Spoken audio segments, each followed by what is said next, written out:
이번 동영상에서는 공핍 영역을 다루겠습니다.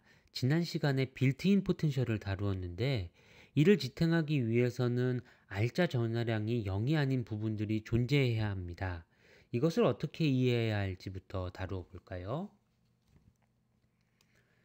평형 상태에서 n과 p의 곱이 ni의 제곱이 되어야 함을 기억해 주십시오. 이 관계식은 모든 지점에서 다 성립을 해야 되죠. 그럼 다음에 대표적인 경우들을 다루어 볼 수가 있을 것입니다.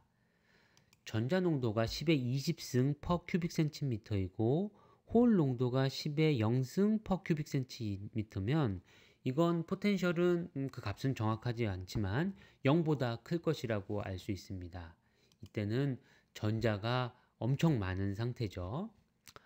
반면 전자의 농도가 10의 3승 per 큐빅 센티미터이고 홀의 농도가 10의 17승 per 큐빅 센티미터이면 이 경우에는 포텐셜이 음수일 것입니다. 그리고 여기 이때는 물론 홀이 많은 상태죠. 포텐셜이 0V일 때는 전자 농도나 홀의 농도가 모두 10의 10승 per 큐빅 센티미터를 가지게 될 것입니다. 그래서 이 경우에는 거의 전자도 없고 거의 홀도 없고 이렇게 되겠고 이것을 디플리션이라고 부르죠.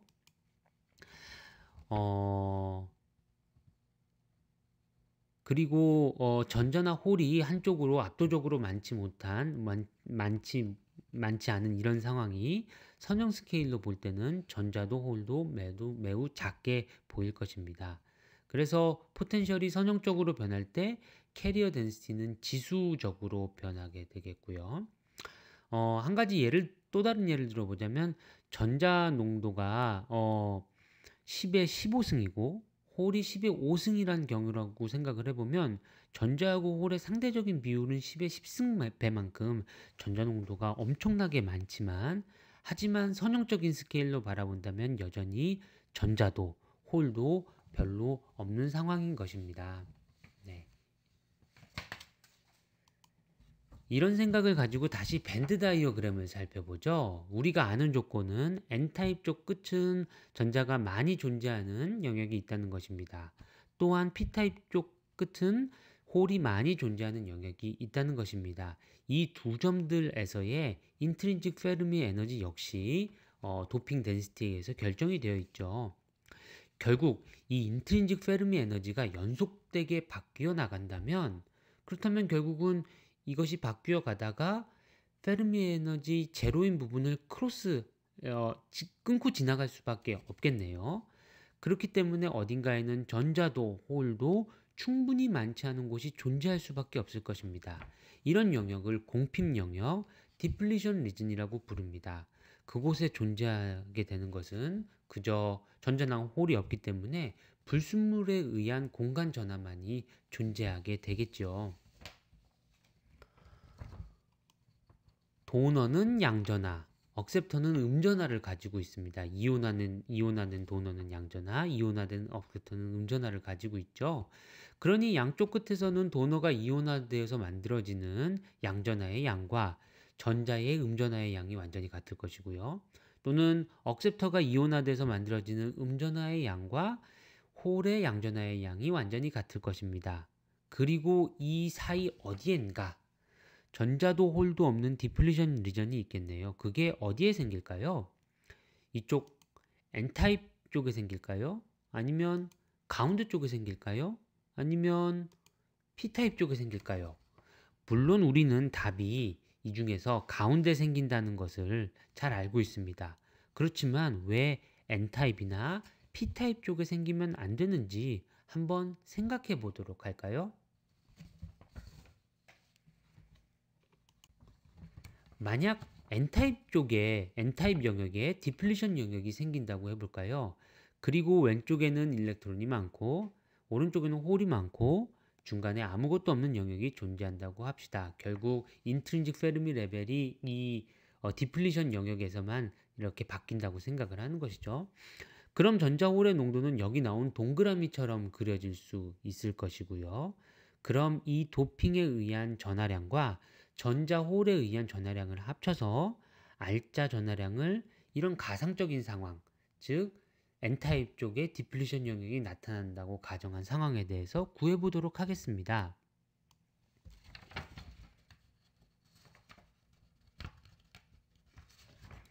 그럼 이와 같이 그려지네요.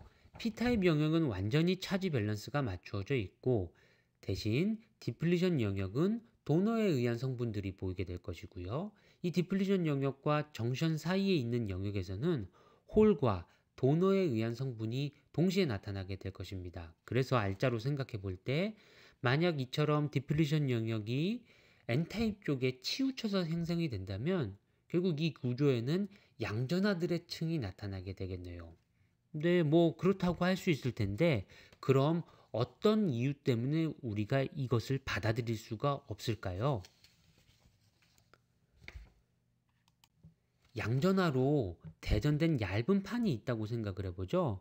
그럼 이 판에는 윗면과 아랫면이 있을 텐데 윗면이나 아랫면이나 모두 그 면에서 밖으로 나가는 방향으로 전기장이 생길 것입니다. 이렇게 전기장이 생기면 무엇이 문제가 될까요? 바로 우리가 처음 생각했던 어느 정도 정션에서부터 멀리 떨어지게 되면 정션의 영향이 사라지고 전기장이 0이 될 것이라는 가정과 맞지 않은 것입니다. 따라서 디플리션 영역이 N타입 영역에 생기는 상황은 사실 생각하기 어려운 것이죠. 똑같은 말을 P타입 영역에 대해서 P타입 영역의 안에 디플리션 영역이 생기는 경우에도 할 수 있을 것입니다. 물론 이번에는 양전하 대신 음전하가 생길 것이고요. 그렇지만 멀리 떨어져도 전기장이 0이 되지 않는다라는 사실은 동일하겠습니다. 자, 따라서 우리가 알 수 있는 것은 우리의 알짜 전하량은 이렇게 양전하나 음전하면 안 될 것이고 양전하가와 음전하가 균형을 이루고 있어서 전체를 더하고 나면 0이 되어야 할 것이라는 것을 알 수 있습니다.